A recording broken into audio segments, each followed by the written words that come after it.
고린도 교회에 아쉬움이 있고 유감스러운 일들이 있었죠. 지난주에 공부했었습니다. 고린도전서 1장 11절 말씀 보면, 내 형제들아, 글로의 지편으로 너희에 대한 말이 내게 들리니, 글로에라는 인물에 대해서는 정확히 알 수가 없습니다. 아마 바울과 고린도 교회를 이렇게 연결시켜주는 역할을 했던 어떤 사람 같아요. 그리고 그 집편으로 그 집의 어떤 인물 혹은 가족을 통해서 너희에 대한 말이 내게 들렸다. 근데 그 말이 어떤 것이냐? 너희 가운데 분쟁이 있다는 것이었다. 그래서 그 분쟁이 있다는 얘기를 듣고 내 마음이 편치 않았다. 그런 이야기일 것입니다. 그러면서 이어집니다. 12절에 내가 이것을 말하거니와 너희가 각각 이르되 나는 바울에게서, 나는 아볼로에게, 나는 게바에게, 나는 그리스도에게 속한 자다. 이렇게 얘기를 한다는 거예요. 지난주에 여러분 말씀 기억나십니까?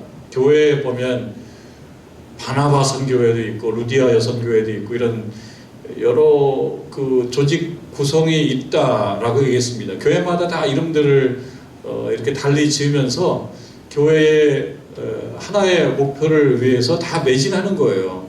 그런 것은 다양성이기 때문에 바람직합니다. 교회 내에 여러 공동체가 있습니다. 그런데 지금 얘기하는 나는 바울에게, 나는 아볼로에게, 나는 게바에게, 나는 그리스도에게 속한 자다 서로 얘기하는 것은, 이것이 분쟁이라고 얘기하는 것은 서로 공존하는 것이 아니고 적대적 관계가 이 안에서 형성이 되니까 공동체가 하나가 안 되고 균열이 생겨서 어쩌면 무너질 수도 있는 거예요. 그러니까 사도 바울 입장에서 봤을 때는 영적인 견고한 구조물로 나가지 못하고 균열이 생긴다.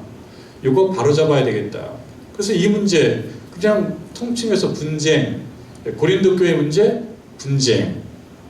이 안에 여러 계파가 있는데 이것은 그냥 공존하는 계파가 아니고 적대적인 거예요. 그래서 우리가 제로섬 게임이라고 해요. 정치학에서 제로섬 게임. 서로 뺏는 거예요. 네가 죽어야지 내가 사는 거예요. 그거는 사실 축구 경기에서나 필요한 거예요. 축구 경기는 그렇죠. 당신이 져야지 우리가 승리하는 거예요. 근데 교회에서는 당신도 이기고 나도 이기고 서로 공존, 윈윈해야 되는데 지금 이렇게 바울, 아볼로, 게바, 그리스도 각각 속해 있다고 얘기하면서 이게 뭐냐? 이게 제로섬 게임. 서로 공존이 아니고 적대적으로 이쪽으로 누르는 거예요. 이것이 그래서 분쟁이 되는 겁니다. 분쟁이. 심지어는 기억나실 겁니다. 그리스도파도 있어요. 그리스도파. 여러분들은 어떤 파입니까? 여러분들은 정능동파죠? 정능파예요. 정능파. 그것도 괜찮아요. 지역에 사는 사람을 정능파라는 표현이 좋지는 않네요. 우리는 무슨 파냐? 우리 다 그리스도파예요. 우리 다 그리스도파인데 지금 이 안에서는 그리스도를 구주로 믿는, 그리스도를 구주로 믿는 자에게 내가 성부와 성자와 성령의 이름으로 세례를 준다. 그런 차원의 그리스도가 아니고 그리스도가 하향돼 있어요. 게바, 아볼로, 바울 이쪽하고 등급이 같아져 있어요. 그러니까 그리스도라고 하는 이름으로 하나의 파가 형성되어 있는데 이쪽 파도 뭡니까? 적대적인 겁니다. 그러니까 이 말은 뭐예요? 바울파, 게바파, 아볼로파는 진정한 그리스도를 몰라.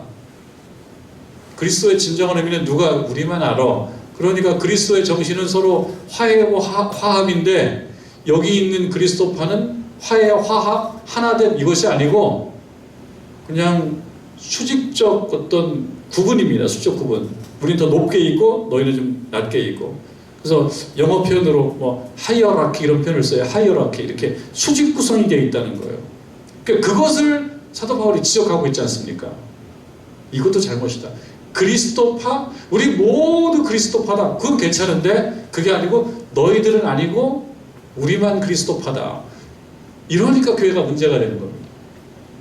그러니까 교회 내에서 우리가 하나님을 섬기는데 내가 섬기는 하나님에 대한 열심은 굉장히 바람직하고 저 열심은 아니야 이렇게 얘기하면서 열심을 구분짓는데 단순한 구분이 아니라 우열을 매긴다.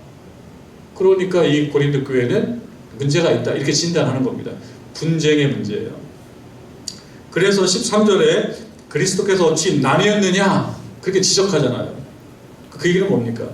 그리스도는 한 분이시지 그리스도께서 이렇게 뭐 시장에서 뭐 떡을 나누듯이 떡을 4등분해 주세요. 떡을 4등분해 줘요. 떡을 4등분해 준 그 4등분 중에 한 등분으로서 그리스도께서 이런 식으로 나뉘어져 있느냐? 그렇게 책임을 묻는 질문을 합니다. 사도 바울이 그리스도께서 나뉘어졌느냐? 그 답은 뭡니까? 질문 속에 담겨져 있죠. 그리스도는 나뉘어져 있지 않다. 그럼 그리스도를 누가 나눴어요? 너희들이 나눠버렸다. 단순한 구분이 아니라 적대적 관계를 만들어내서 기독교 공동체가 이렇게 흔들흔들한다. 이걸 지적합니다. 그러면서 바울이 너희를 위하여 십자가에 못 박혔으며 바울의 이름으로 세례를 받았냐? 나 바울을 무시하라는 것이 아니다. 근데 나는 바울이다 그냥. 내가 십자가를 맨 것은 아니지 않느냐. 그 얘기를 하죠. 나는 그냥 바울인 거예요. 나는 그냥 전도자 바울인 거지 십자가를 진 그런 어떤 특별한 존재가 아닌데 오늘 보니까 내가 바울파의 브랜드가 되어 있어요. 이거는 아니다라는 얘기를 합니다. 자기 자신을 예를 들면서 나는 그냥 바울이지 그리스도가 아니야. 그러면서요 17절 말씀을 우리가 좀 봐야 되는데 복습입니다. 그리스도께서 나를 보내심은 세례를 베풀게 하려 하심이 아니요 오직 복음을 전하게 하려 하심이로되 오직 복음을 전하게 하기 위해서 나를 보냈다. 말의 지혜로 하지 아니하고 그리스도의 십자가가 헛되지 않게 하려 합니다.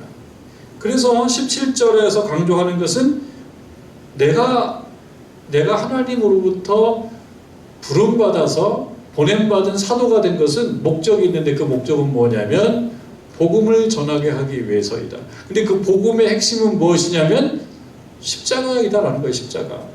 그래서 나를 통해서 십자가가 헛되게 되면 그럼 내가 잘못하는 거예요.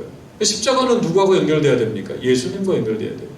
예수 그리스도와 십자가가 연결돼야 되는데 내가 없는 사이에 나 바울이 마치 십자가의 어떤 큰 공헌을 한 사람인 것처럼 바울이 그렇게 변해 있어요. 이거 아니다. 십자가가 헛되면 안 된다. 그런데 지금 이 고린도 교회의 이런 분쟁을 통해서 이 분쟁의 상황을 통해서 정말 중요한 가치라고 할까요? 정말 중요한 것이 자꾸 놓쳐지고 있다. 이건 안 된다. 예? 그래서 우리가 찐빵, 앙꼬 없는 찐빵 그러지 않습니까? 찐빵에는 앙꼬가 있어야 되는 건데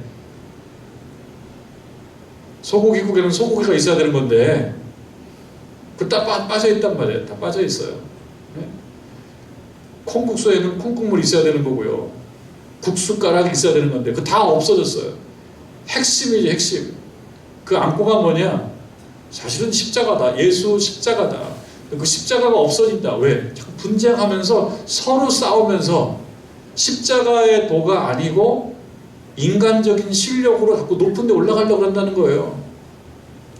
그 인간적인 실력 중에 하나는 뭐냐면 변증술, 수사학, 그 다음에 19절에서 이야기하고 있는 지혜 있는 자들의 지혜. 그러니까 지혜는 여러분 이제 지혜라는 이렇게 표현법이 지혜예요. 지혜라고 표현됐어요. 근데 이 지혜라고 하는 표현을 통해서 뭘 말하려고 하는지는 또 생각해 봐야 되는데요. 지혜, 총명한 자의 총명. 여러분, 지혜와 총명은 참 좋은 거잖아요. 우리가 기도할 때 하나님 우리들에게 지혜를 허락하여 주옵소서. 여러분 기도하죠. 근데 그 지혜는 뭡니까? 옳은 것과 옳지 않은 것을 정말 구별할 수 있는 게 지혜인데, 그 지혜가 흐려지게 되면 옳은 것과 옳지 않은 것을 구별을 못해서 옳지 않은 것을 덥석 잡을 수 있기 때문에 지혜가 필요한 거거든요. 그런 의미에서 지혜는 참 좋은 건데, 여기는 지혜라고 하는 표현을 썼지만 조금 뭐라고 해야 될까요? 이렇게 비꼬듯이 얘기를 하고 있는 거예요. 여기서 말하는 지혜, 여기서 말하는 총명, 이건 어떤 지혜와 어떤 총명입니까? 패해져야 되는 지혜, 패해져야 되는 지혜, 패해져야 되는 총명. 근데 이것이 이사야서에 나오는 말씀인데, 이사야 선지자가 막 지적하는 것들 중에 또 뭐냐면은, 그때 잘난 척하는 사람들이 많았던 모양이에요. 이사야 살던 시대에. 나 지혜롭다, 나 총명이 있다라고 얘기하면서 정말 그 교우들의 눈을 흐리게 만들었던 거짓 선지자들이 많았던 모양이에요. 그래서 이 말씀을 지적하는 거예요. 근데 이 말씀, 이 이사야 시대 때에 이러한 패해져야 되는 지혜, 패해져야 되는 총명을 사도 바울이 인용하는 이유는 무엇이냐? 어디에 적용하기 위해서 이걸 인용하겠어요? 고린도 교회에 적용하기 위해서 이 말을 인용하는 거예요. 그러니까 고린도 교회는 지금 뭐가 난무하고 있을까요? 지혜가 난무하고 있고요, 총명이 난무하고 있어요. 지혜로 경쟁을 하고 있고 총명으로 경쟁을 하고 있어요. 우리 쪽의 지혜가 더 나은 지혜야, 아니야 우리 쪽의 총명이 더 나은 총명이야 라고 얘기하면서 각 패거리들이 자신들의 지혜가 더 우월하다고 얘기합니다. 바울로부터 나온 지혜가 더 세, 아볼로로부터 나온 지혜가 더 센 거야, 다 필요 없어, 우리들만 그리스도파야 라고 얘기하네. 그래서 이 모든 지혜, 이 총명은 약간 비꼬듯이 얘기하는 건데요, 이 지혜와 이 총명, 패해져야 되는 지혜와 패해져야 되는 이 총명이 고린도 교회에 막 난무하면서, 그러면서 생기는 본질적인 문제는 무엇이냐? 17절에서 이야기하는 십자가가, 그리스도 십자가가 자꾸 헛된 쪽으로 가더라는 거예요. 이게 핵심인 거죠. 지난주 말씀과 이렇게 연결됩니다. 그래서 오늘 말씀은 사도 바울이 십자가를 얘기하는 겁니다. 바울파든 아볼로파든 게바파든 그리스도파든 다 그런 이름 가지고 얘기하면서 서로 이렇게 할 게 아니다. 구별될 수는 있다. 이 중에 공통 분모가 필요하다. 공통 분모. 그러니까 어떤 파든지 이것만큼은 가지고 있어야 되고, 이걸 갖고 있지 않으면 다 소용없어. 그게 뭐냐? 그게 십자가의 도라는 거죠. 예수 그리스도 십자가를 이해하고 그 십자가의 하나님의 그 은혜를 깊이 묵상할 수 있는 그런 자들이라면 싸울 이유가 없다. 다 똑같은 거다. 그리고 그리스도의 이름으로 베풀어지는 그런 세례, 이것만 있으면 된다는 거예요. 그래서 여러분들 그 유명한 말 있어요. 본질적인 거에는 일치, 비본질적인 거에는 자유, 모든 것에는 사랑으로. 그런 유명한 말이 있어요. 그러니까 비본질적인 것들은 너무 그렇게 그거 가지고 뭐라 하지 말아라. 근데 여러분, 요즘에도 TV에 이 대선 후보들 토론 많이 하잖아요. 근데 이거는 순전히 토론의 기술로만 본다면요, 토론의 기술만 본다 그러면 상대가 예상하지 못했던 비본질적인 어떤 이슈, 비본질적인 어떤 문제, 화제를 턱 꺾어서 턱 던져버리면요, 갑자기 당황하게 된다고요. 그래서 사실 비본질적인 거예요. 근데 이 비본질적인 것이 아주 강력하게 등장할 때가 참 많습니다. 그래서 여러분 이 토론을 보게 되면 우리가 생각할 때 이 나라를 위해서 정말 이 후보가 어떤 생각을 갖고 있는지 정말 훌륭한 생각이다 이렇게 이런 것들이 있으면 좋을 것 같은데 사실 그런 것만 있는 것도 재밌는 것도 아니지만 실제로 이 토론 나오는 사람들은요 이 나라를 살리기 위해서 내가 어떻게 하겠다라고 하는 측면 그 측면 갖고 있지만 그러나 전략적으로는 어떤 생각 갖고 있냐면 상대방이 가지고 있는 아주 지역적이고 비본질적인 문제들 지역적이고 비본질적인 문제를 아주 예리한 토론 실력으로 그러니까 화제 자체는 굉장히 비본질적인 거예요. 별로 중요하지 않는 거예요. 그냥 애들끼리 놀면서 싸우는 거리야. 그거를 가지고 이 대선 후보들이 토론을 하면서 토론하는 그냥 기술적인 면에 있어서 담는 그릇은 굉장히 세련되게 하는 거예요. 토론의 실력은 굉장히 있는 거예요. 우리는요, 이 대선 후보들을 하고 우리가 토론하면요, 우리는 3분도 못 버틸 거예요. 예? 그 토론의 기술들이 대단해요, 그분들. 상대방을 어떻게 하면 누를 수 있는지, 상대방이 어떻게 하면 말을 못하게 막을 수 있는지, 그것을 무장하고 나온단 말이에요. 그러니까 거기에는 뭐가 필요합니까? 변증술이 필요해요. 궤변도 분명히 궤변 같은데 상대방이 꼼짝 못하는 궤변 이거는 아주 힘을 발휘하거든요. 이것도 연습해야 되는 거죠. 그러나 사실은 그 무엇이냐? 내용이 다 비본질적인 거다. 싸울 거리는 아니다. 실제로 싸우려면 뭘 갖고 써야 되느냐? 본질적인 걸 갖고 써야 된다. 대한민국의 정말 대한민국의 흥망을 놓고 이것이 옳다 저것이 옳다 싸우는 거는 바람직한데 대한민국의 흥망이 아니고 별로 관심 없어요. 그냥 본인들끼리만 관심이 있어. 점수 깎아지는 데만 관심이 있다. 그런데 토론의 실력은 되게 높다. 수사학 수준은 굉장히 높고 변종력은 대단히 뛰어나고 그러면 이건 실력은 굉장히 있는 것 같아요. 실력은 있는 것 같은데 실제로 생산적이지는 않다는 거예요. 그런데 고린도 교회에서 이야기합니다. 그러니까 뭐가 난무하느냐? 지혜와 총명이 난무해요. 그리고 20절에 보면 지혜 있는 자가 어디 있느냐? 선비가 어디 있느냐?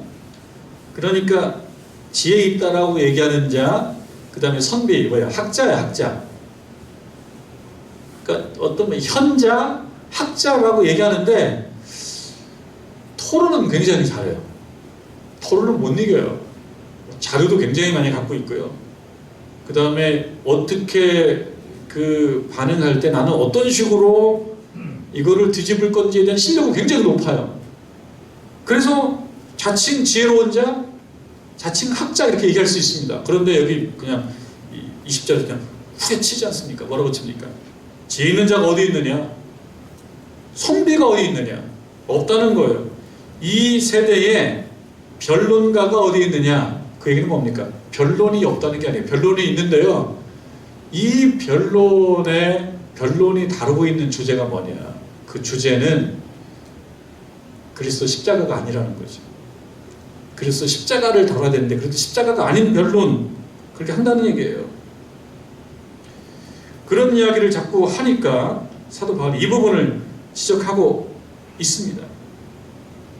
이러한 지혜, 이러한 총명, 이러한 선비, 이러한 변론가들은 뭘 모르냐? 십자가의 의미를 잘 모른다. 십자가를 모르는 것은 아니에요. 십자가는 알죠. 여러분 십자가는 뭐예요? 십자가는 지금은 십자가가 이제 예수님께서 십자가 의미를 확 바꿔놓으셨어요. 십자가는 거룩함의 대명사가 됐어요. 지금 십자가. 여러분 본당에 가면 십자가가 큰 게 있단 말이죠. 저 불을 딱 본당 저 십자가 뒤에 불을 이렇게 켜놓고 혼자서 가만히 앉아서 십자가를 바라보면 굉장히 구도자가 된다. 구도자가. 왜 그렇게 됐습니까? 그 십자가. 예수님께서 그 십자가를 질적 변환시켜 놓으셨어요. 근데 원래 십자가는 뭐였습니까? 십자가는 부끄러움이고 그 다음에 형벌이잖아요. 그 죽는 거잖아요. 팍스 로마나, 로마에 의해서 지탱되는 평화, 팍스 로마나, 지금은 팍스 미국이에요. 팍스 아메리카나요. 근데 팍스 로마나라고 있었어요.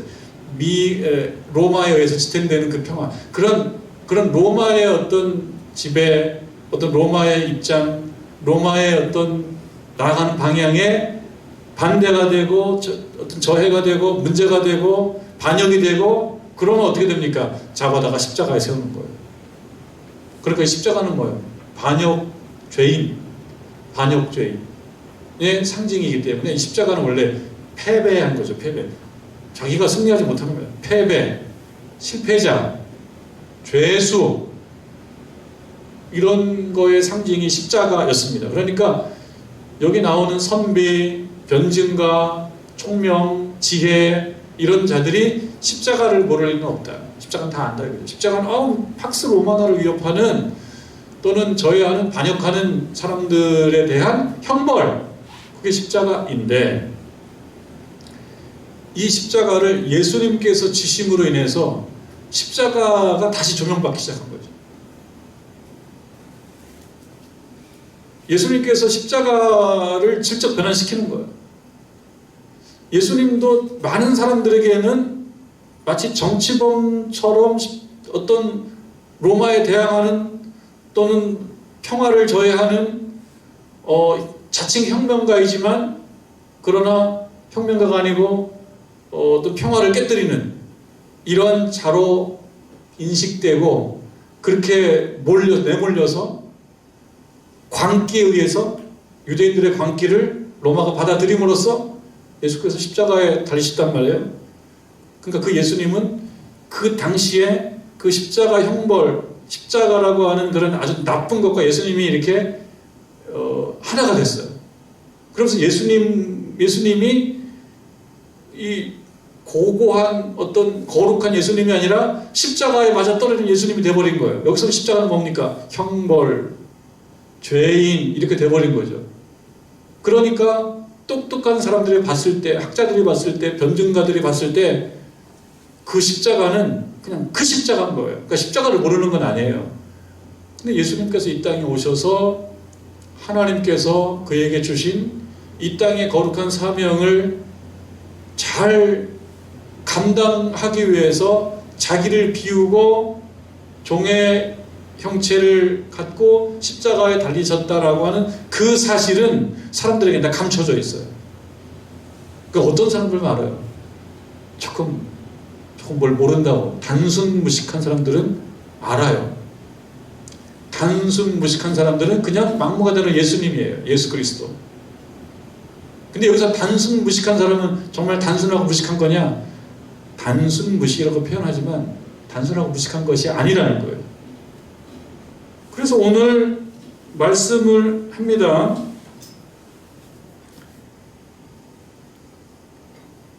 24절에 보면 오직 부르심을 받은 자들에게는 유대인이나 헬라인이나 구분 없이 부르심을 받은 사람들은 그리스도는 하나님의 능력이요 하나님의 지혜다, 이렇게 생각한다는 거예요. 이 사람들을 똑똑한 자들이 볼 때는 어떻게 봅니까? 단순 무식한 사람으로 보이는 거죠. 그래서 21절에 보니까 하나님의 지혜에 있어서는 이 세상이 자기 지혜로 하나님을 알지 못해요. 하나님의 그 지혜가 있냐? 하나님의 지혜로는요, 하나님의 지혜라고 하는 큰 틀에 봤을 때는 그 안에 뭐가 포함되어 있냐면 이 세상의 지혜로 하나님을 알지 못하는 것이 큰 틀에서 보면 하나님의 지혜예요. 하나님의 지혜 안에는 뭐가 들어가 있냐? 하나님의 경륜 속에 뭐가 들어가 있냐? 이 세상의 지식, 지혜, 총명, 변증술, 수사학, 이런 것으로 하나님을 알 수는 없어요. 미련한 것으로, 그러니까 하나님을 알지 못함으로 하나님께서 전도에 미련한 것으로, 전도가 미련합니까? 전도가 미련한 것처럼 보이죠. 전도가 미련하다 그 얘기는 아닙니다. 전도에 미련한 것으로 믿는 자들을 구원하시길 기뻐하셨도다. 믿는 자들은 단순 무식한 사람들이에요. 근데 단순 무식이 정말 단순 무식이냐? 그게 아니고 그 사람들은 어떤 사람들이냐면 24절에 부르심을 받은 자들이다. 부르심을 받은 자들이. 그러니까 고린도 교회 성도들이요, 서로 그렇게 싸우지 말아라. 서로 싸우면서 그리스도 십자가는 저기 날아간다. 사실은 그리스도 십자가가 핵심이고 나도 그리스도 십자가를 전하러 온 거고 이거 헛되지 않게 하려고 그러는데 이거 이렇게 하면 안 되지 않냐. 이게 본말 정도 되지 않냐. 이게 뭐 목적이 전치되어 있는 거예요. 그러지 않냐. 그거 아니다. 그러면서 십자가는요, 하나님의 능력이요 하나님의 지혜가 된다. 그러니까 십자가가 어떻게 하나님의 능력이 될 수가 있느냐. 십자가는 패배의 상징이고 형벌의 상징이고, 그런데 어떻게 가능합니까? 예수께서 십자가에 못 박혀 돌아가셨어요. 순종함으로써 십자가를 이기셨다는 거죠. 그래서 그 예수께서 지신 그 십자가, 단순히 물리적인 십자가가 아니라 예수께서 지신 그 십자가, 예수께서 십자가를 지심으로써 하나님의 뜻을 순종하셨고 율법의 요구를 이루셨다. 그래서 그 십자가가 사람을 구속하는 것이 아니고 이제는 그 예수 십자가는 사람에게 평안을 주고 위로를 주고 능력을 주더라. 이렇게 십자가가 변해버린 거예요. 십자가가 변한 것 중에 중요한 상징이 오늘날 많은 사람들이 십자가를 보고 이제는 그냥 자연스럽게 알아요. 십자가 아래 있으면 마음이 겸허해지고 위로를 받고 낮아지고 겸손해지고 그렇습니다. 누구 때문에? 예수 십자가. 그러니까 예수 십자가가 그늘이 된 거죠. 사실 말이 잘 안 돼요. 예수 십자가가 그늘인데 그늘은 무엇입니까? 피곤하고 지친 자들이 쉬어갈 수 있는 곳이 그늘이에요. 예수 십자가, 예수께서 진 십자가로 인하여 그 십자가가 바뀐 거죠. 십자가가 그늘이 된 것입니다. 또 십자가는 능력이다. 하나님의 능력이다. 그렇게 얘기합니다. 왜? 우리가 못하는 것을 할 수 있게 해주신다는 얘기죠. 우리가 뭘 못합니까? 우리는 완전한 존재가 아니어서 살다 보면 참 죄와 허물을 많이 범해요. 그런데 오늘 새벽의 말씀도 대속죄일, 속죄일에 대한 얘기였는데, 속죄일. 그러니까 속죄라는 건 뭡니까? 하나님께서 죄를 사해 주시겠다는 거거든요. 그러니까 죄라고 하는 그냥 두면 안 되는 거예요. 죄는 그냥 두면 안 되는 거예요. 왜? 죄는 그냥 두면 죄가 사람을 고발한단 말이에요. 그러니까 죄는 그냥 두면 안 되는 거예요. 그걸 불쌍히 보셔서 하나님께서 죄를 해결할 수 있는 어떤 통로, 어떤 매개체를 주셨어요. 그게 구약에서는 대속죄일 같은 그 날에 이렇게 하라라고 한 거지만 신약에 예수님께서 오셔서 십자가를 지심으로 인하여 우리들 그 십자가를 믿고 따라갈 때, 십자가를 믿을 때 우리의 죄와 허물을 용서받을 수 있어서 죄와 허물이 우리를 고발하고 죄와 허물 때문에 멸망받을 수 없는 우리들의 신세와 운명을 전환시켜 주셨다. 그게 십자가의 능력인 거예요. 우리가 하지 못하는 걸 하게 만드는 거예요. 또 하나는 뭡니까? 현실적으로 여러분 십자가 아래 나오셔서 기도하심으로써 응답받아 보신 적 있으십니까? 십자가 밑에 나와서 기도하심으로 응답받았다? 그게 능력인 거예요. 십자가, 물리적인 십자가가 능력이 아니라 하나님께 기도하고 십자가를 믿고 고백하고 의지하며 하나님께 기도할 때에 그 기도를 들어주시는 겁니다. 십자가에 달리신 예수님의 대속 사역을 통하여 우리는 우리들의 죄의 문제를 해결받을 수 있습니다. 그러기에는 중요한 전 단계가 있어요. 고백하고 자백하고 회개하는 거 없이 자동적으로 되는 건 아니에요. 누가 볼 때 단순하고 무식하다 그런 얘기 들을 수 있는 각오는 있어야 됩니다. 여러분 코로나 시대를 살고 있으면서 교회의 신앙생활하는 풍경이 많이 달라지고 있습니다. 저도 아시다시피 격리를 한번 해보니까 쉬운 게 아니에요. 남의 문제가 아니더라고요. 제가 어제 그 노회단에 왔는데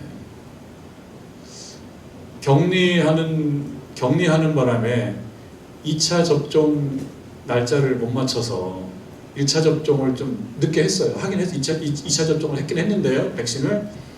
그런데 이 노회하는 날 기준으로 봤을 때 14일이 안 됐어요. 14일이 안 되니까 안 된다고 그러더라고요. 노회에서 나오는 걸 보니까 14일이 안 된 2차 접종 후 14일이 안 된 사람은 PCR 검사를 새로 하고 음성 문자를 제시를 해야 된대요. 그래서 제가 주일날 예배 마치고 오후에 요 기름역 옆에 있는 그 검사소에 가서 검사를 했거든요. 다행히 음성이었어요. 그런데 제가 검사하고 오면서 얼마나 후회했는지 몰라요. 왜 후회했냐면 하지 말걸. 나 혹시 무증상 확진자면 어떡하지? 이건 갑자기 서늘해지는 거예요. 가가지고 그거 내가 검사한 거 키트 그거 달라 그럴까? 그래서 내가 집에 와서도 집사람한테 내가 오늘 괜히 사지 말걸. 차라리 노예를 가지 말걸. 벌써 그런 마음은 뭐냐면 코로나 이 시대에 교회 나오고 또 이 신앙 공동체 일원으로 활동하고 하는 여러 가지 신앙 활동에 현실적으로 제약이 많아요. 이걸 어떻게 될지 모르겠어요. 이거를. 그래서 여러분 이 시대에 우리가 신앙생활을 하는 게 쉽지가 않다. 그래서 우리 가운데 예수 십자가를 실제로 믿고 고백하고 자백하고 시인하고 하는 이런 일들 누가 볼 때 바보 같다고 볼 수 있어요. 이 코로나 시대에 교회 가서 또 옮기면 어떡하려고 바보들 아니야 이렇게 얘기할 수도 있어요. 그러니까 교회 나오면 바보 소리 들을 수도 있어요. 교회 나오면은 좀 무식하다는 얘기 들을 수도 있단 말이에요. 저도 벌써 그 PCR 검사하고 큰일 났네. 나 어제 교회 갔다 왔는데 교회 갔다 온 게 무슨 교회 갔다 온 게 마음이 무겁더라는 거예요. 저는 앞에서 그 말씀을 전하고 또 인사도 하고 대표자고 그러니까 좀 커요. 그런 게 이건 우리 모두가 이겨내야 되는 도전 같아요. 이 시대에 지혜롭게 정말 지혜롭게 해나가야 될 것 같아요. 누가 볼 때 바보 같고 미련하고 좀 그렇다고 얘기할 만한 시대, 그런 시대입니다. 하나님 열심히 믿는 거 그거 아니지. 이 시대에 무슨 그렇게까지 열심히 믿어. 이런 문제에 우리가 사실은 직면하고 있어요. 그런데 이야기를 저는 듣습니다. 성도님들의 이야기를 들어요. 목사님 그래도 교회 가서 예배 드려야 되겠더만요. 이런 얘기 들어요. 아시는 거예요. 그렇다고 해서 무모하게 그러라는 것이 아니라 우리가 할 거 다 하면서 이 시대의 도전거리가 뭔지, 내가 어떤 면에서 지혜로워지고 있는 것 같은데, 총명해지고 있는 것 같은데 실제로는 십자가의 도라는 관점에서 봤을 때는 미련해지지 않고 그냥 세상적으로만 지혜롭고 총명해지는 건가? 이러한 질문을 하면서 이 시대에 십자가의 도가 미련한 거라고 생각이 든다고 하더라도 기꺼이 십자가의 도를 택하며 구속받은 자로서 하나님 앞에 신뢰받는 귀한 성도들이 되시기를, 오늘 이 두란노실에서 같이 공부하는 우리들과 또 우리 유튜브 생방송을 함께하는 우리 교우들, 그리고 이 시간에 함께하고 있지 않지만 우리 정릉지역의 모든 신앙공동체 구성원들 모두 그렇게 되기를 주님의 이름으로 축원합니다.